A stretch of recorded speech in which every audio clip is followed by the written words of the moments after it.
তো নবী পাক সাল্লাল্লাহু আলাইহি ওয়াসাল্লাম এই পৃথিবী থেকে বিদায় নিয়েছেন, কিন্তু আগামী দিনে এই দ্বীন ও ইসলাম কিভাবে চলবে তার সুস্পষ্ট একটা গাইডলাইনও তিনি দিয়ে গেছেন। হুজুর আকরাম সাল্লাল্লাহু আলাইহি ওয়াসাল্লাম বলেছেন, আল খিলাফাতু বা'দি ফি উম্মতি 30 সানা, আমার পরে আমার উম্মতের মধ্যে খেলাফত 30 বছর থাকবে। সুম্মা মুলকুম বা'দা যালিক, তারপর রাজত্ব এবং বাদশাহীর জামানা আসবে। খেলাফত আলা মিনহাজিন নবুওয়া, নবী পাক সাল্লাল্লাহু আলাইহি ওয়াসাল্লামের প্রদর্শিত পদ্ধতিতে খেলাফত 30 বছর চলবে। হুজুর সাল্লাল্লাহু আলাইহি ওয়াসাল্লাম বলেছেন, সুম্মা মুলকুম বা'দা যালিক, তারপর বাদশাহীর পদ্ধতি আসবে, রাষ্ট্র পরিচালনার পদ্ধতি। নবী পাক সাল্লাল্লাহু আলাইহি ওয়াসাল্লাম ইন্তেকালের পরে কে খলিফা হবেন এটা সুনির্দিষ্ট করে বলে যান নাই। কেন বলে যান নাই এই কথা আপনাদের আমি আগের জুমায় শুনিয়েছি। হুজুর আকরাম সাল্লাল্লাহু আলাইহি ওয়াসাল্লাম কাউকে নির্দিষ্ট করে গেলে এটা ওহী মারফত বা শরীয়ত কর্তৃক নির্ধারিত হয়ে যেত, এটা পরিবর্তন করা মুশকিল ছিল। আর নবী পাক সাল্লাল্লাহু আলাইহি ওয়াসাল্লাম যে ইসলামের নতুন ধারার রাষ্ট্র পদ্ধতি এনেছেন এটা প্র্যাকটিক্যাল হতো না, কারণ আগের জামানা ছিল রাজার ঘর থেকে রাজা হতো, বংশতান্ত্রিক রাষ্ট্র ব্যবস্থা ছিল।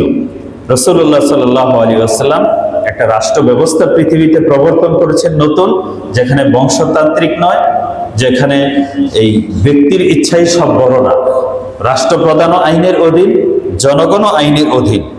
এই ব্যবস্থা যেন মশওয়ারা ভিত্তিক, পরামর্শ ভিত্তিক, জনগণের ইচ্ছার প্রতিফলন ঘটে এমন একটা সরকার ব্যবস্থা প্রতিষ্ঠিত হওয়ার জন্য যে প্র্যাকটিক্যাল হওয়া দরকার, যেই প্রায়োগিক ক্ষেত্রে এটা প্রয়োগ হওয়া দরকার, সেজন্য নবী পাক সাল্লাল্লাহু আলাইহি ওয়াসাল্লাম কাউকে নির্ধারণ করে যাননি, কিন্তু ইঙ্গিত করে গেছেন কে সবচেয়ে বেশি উপযুক্ত হতে পারে। সেই ভিত্তিতে আবু বকর রাদিয়াল্লাহু তাআলা আনহুকে মশওয়ারার মাধ্যমে খলিফা বানানো হয়েছে। তিনি 2 বছর 2 মাস 14 দিন খেলাফতের দায়িত্ব পালন করেছেন। এরপরে তিনি পরবর্তী খলিফা হিসেবে ওমর ইবনুল খাত্তাব রাদিয়াল্লাহু তাআলা আনহুর নাম ঘোষণা করে গেছেন। শুধু যে তিনি নাম ঘোষণা করে গেছেন তা নয়, তার এই ইচ্ছা বড় বড় সাহাবাদের কাছে পরামর্শ করেছেন সুরাদের সাথে। এরপর তিনি এই ইচ্ছাটা তিনি মসজিদে নববীতে ব্যক্ত করেছেন, সমস্ত মুসলমান এটাকে মেনে নিয়েছে, সমর্থন করেছে। এভাবে জনগণের সমর্থনের মাধ্যমে ওমর ইবনুল খাত্তাব রাদিয়াল্লাহু তাআলা আনহুর খেলাফত প্রতিষ্ঠিত হয়েছে। ওমর রাদিয়াল্লাহু তাআলা আনহুকে কেন তিনি বেছে নিয়েছেন, রাসূল সাল্লাল্লাহু আলাইহি ওয়াসাল্লামের পক্ষ থেকে এরও বিশেষ বিশেষ ইঙ্গিত ছিল, এগুলো আমি আগে বলেছি, এগুলোর দিকে যাচ্ছি না।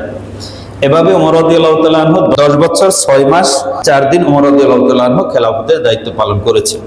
এরপরে আসলো ওমর রাদিয়াল্লাহু তাআলা আনহুর যখন মজুসি গোলাম আবু লুলুর দ্বারা আক্রান্ত হলেন ফজরের নামাজে, তার বেঁচে থাকার সম্ভাবনা যখন ক্ষীণ হয়ে গেল, তিনি একটা সূরা গঠন করে গেলেন 6 জনের।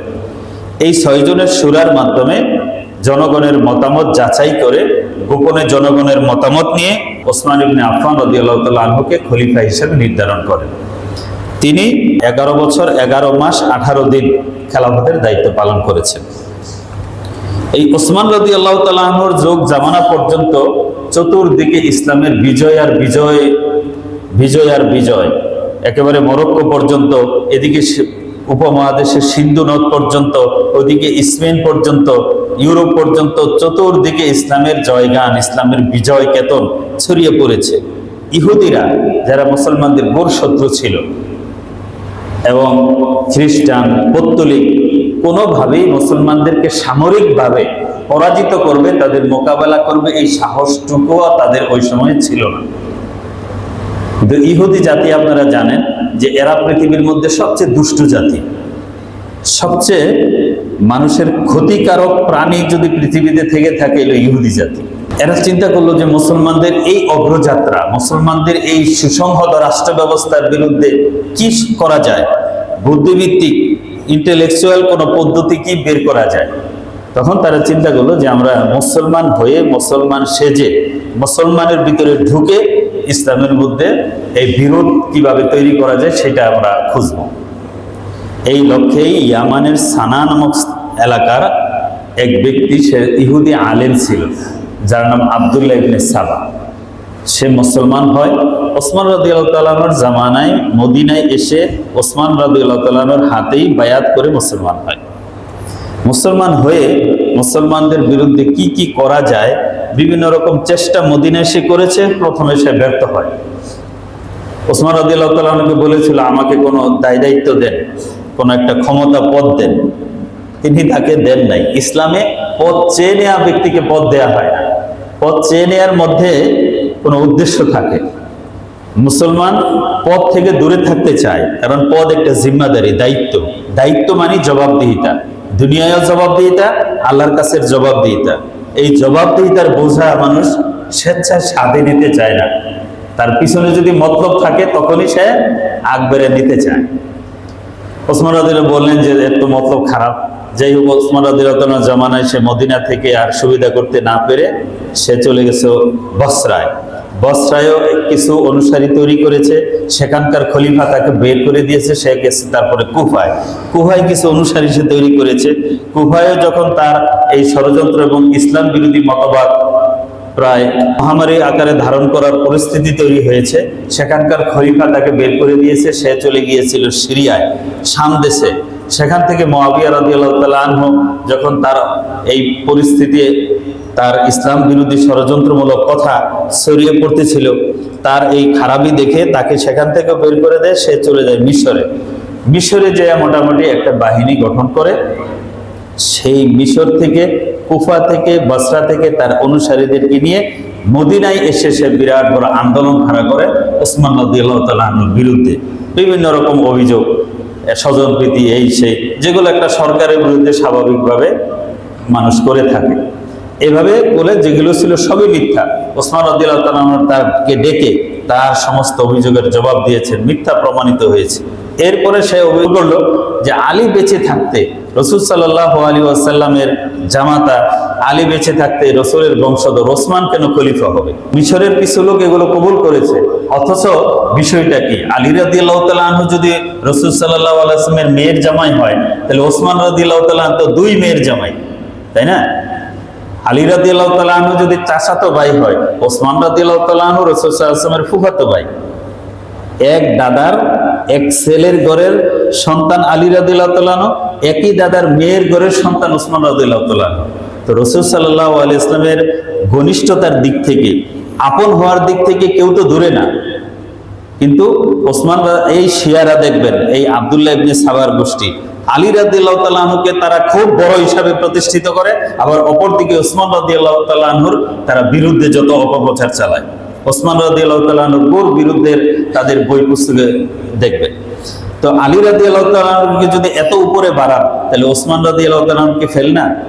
ওসমান রাদিয়াল্লাহু তাআলা আনহুকে যেভাবে নির্মমভাবে শহীদ করা হয়েছে, 35 হিজরির 18ই জিলহজ, 35 হিজরির 18ই জিলহজ ওসমান রাদিয়াল্লাহু তাআলা আনহুকে শহীদ করার মধ্য দিয়ে মুসলমানদের মধ্যে এই যে বিভক্তি, কারণ বড় বড় সাহাবায়ে কেরাম হজে চলে গেছে, এই হজের সময়ের যে একটা শূন্যতা, এই সুযোগে এই সাহাবাই গোষ্ঠী মদিনায় ওসমান রাদিয়াল্লাহু তাআলার উপর আক্রমণ করে জিলহজ মাসের হজের মাত্র কয়েকদিন পরেই 18 তারিখে শুক্রবারে নির্মমভাবে ওসমান রাদিয়াল্লাহু তাআলা আনহুকে তার বাসভবনে শহীদ করা হয়। এই যে ওসমান রাদিয়াল্লাহু তাআলা আনহু শাহাদাতের মধ্য দিয়ে ইসলামের মধ্যে একটা বিভেদ, বিরোধ এবং ডিভাইডেড তৈরি হয়েছে। এই ডিভাইডেড বিরোধ আজও পর্যন্ত ইসলামে এই মুসলমানদের মধ্যে চলমান। বিষয়টা আমি ইতিহাসটা এই জন্য টানতেছি যে আসলে সমস্যাটা কোথায় কোথায় তৈরি হয়েছে। এই বিরোধের পরে দেখেন আলী রাদিয়াল্লাহু তাআলা আনহুকে মানুষ খলিফা বানালো। খলিফা বানানোর পরে এক পক্ষ ওসমান রাদিয়াল্লাহু তাআলা আনহুর শাহাদাতের বদলার জন্য বিরোধ তৈরি হলো। মুসলমানদের দুই পক্ষ থেকেই তারা বিরোধ তৈরি করছে। এটা আগের গত জুমার আগের জুমায় বলেছি। এই প্রেক্ষিতে জঙ্গে জামাল হলো, জঙ্গে সিফিন হলো। জঙ্গে সিফিনের মধ্যে এই তাহকিমের ব্যবস্থা, সালিসি ব্যবস্থা করা হলো যে দুই পক্ষ মশওয়ারা করে সমাধান করা হবে। সেই মশওয়ারার সমাধান হয় নাই, আপনাদেরকে বলেছি। এইখান থেকে আবার দুই দল তৈরি হলো। এক দল আলী রাদিয়াল্লাহু তাআলা আনহুর পক্ষে, আরেক দল চলে গেল আলী রাদিয়াল্লাহু তাআলা আনহুর বিপক্ষে। বিপক্ষের দল হলো খারিজি। এই খারিজিদের এক হতভাগ্যা আব্দুর রহমান ইবনে মুলজিম। আলী রাদিয়াল্লাহু তাআলা আনহুকে 40 হিজরির রমজান মাসের 19শে রমজান, কোন বর্ণনা আছে 17ই রমজান, তাকে আক্রান্ত করেন। 2 দিন পর আলী রাদিয়াল্লাহু তাআলা আনহু শাহাদাত বরণ করেন। 17ই রমজান আলী রাদিয়াল্লাহু তাআলা আনহু এই ইরাকের কুফার মধ্যে তিনি শাহাদাত বরণ করেন। এই খারিজিরা আরেক দল আলী রাদিয়াল্লাহু তাআলা আনহুর খুব ভক্ত হয়ে গেল। হুজুর আকরাম সাল্লাল্লাহু আলাইহি ওয়াসাল্লাম এটা বলে গেছেন, ভবিষ্যৎবাণী আগেই করে গেছেন। আলী রাদিয়াল্লাহু তাআলা আনহু বলেন, দাআনি রাসূলুল্লাহ সাল্লাল্লাহু আলাইহি ওয়াসাল্লাম, নবী পাক সাল্লাল্লাহু আলাইহি ওয়াসাল্লাম একদিন আমাকে ডাকলেন। ফাকালা ইয়া আলী, নবী বললেন, হে আলী, ইন্না ফীকা মিন ঈসা মাসালা, তোমার মধ্যে নবী ঈসার একটি দৃষ্টান্ত আছে, নবী ঈসার একটি উপমা তোমার মধ্যে রয়েছে। আবগাসাতুল ইয়াহুদু হাত্তা বাহাতু উম্মাহু, ইহুদিরা ঈসা আলাইহিস সালামের বিরোধিতা করেছে, এমন শত্রুতা করেছে, এই শত্রুতার ফলে ঈসা আলাইহিস সালামের মাকে তারা অপবাদ দিয়েছে। আল্লাহর কুদরতে ঈসা আলাইহিস সালামকে আল্লাহ পাক রব্বুল আলামিন পিতা ছাড়া পৃথিবীতে পাঠিয়েছেন। এটা ছিল আল্লাহর কুদরতের বহিঃপ্রকাশ। আল্লাহর এই কুদরতকে না মেনে ইহুদিরা এমনটাই শত্রুতা করেছে যে তার মাকে জিনা, ব্যভিচারীর অপবাদ তার ঈসা আলাইহিস সালামের আম্মাকে তারা দিয়েছে। হাত্তা বাহাতু উম্মাহ ওয়া আহাব্বাতুন নাসারা হাত্তা আনসালুহু বিল মানসিলাতিল্লাতী লাইসা বিহা, আর তারা ঈসা আলাইহিস সালামের এত ভক্ত, এত ভালোবাসা প্রদর্শন করেছে, নবী ঈসাকে এমন মর্যাদা দিয়েছে যেই মর্যাদার আসলে তিনি উপযুক্ত নন। কি করেছে? খ্রিস্টানরা ঈসা আলাইহিস সালামের ভালোবাসা দেখায় এমন ভালোবাসাই প্রদর্শন করেছে, ঈসা আলাইহিস সালামকে আল্লাহর পুত্র বলে, নাউজুবিল্লাহ মিন যালিক।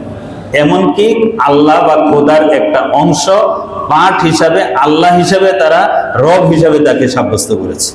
নাউজুবিল্লাহ মিন যালিক।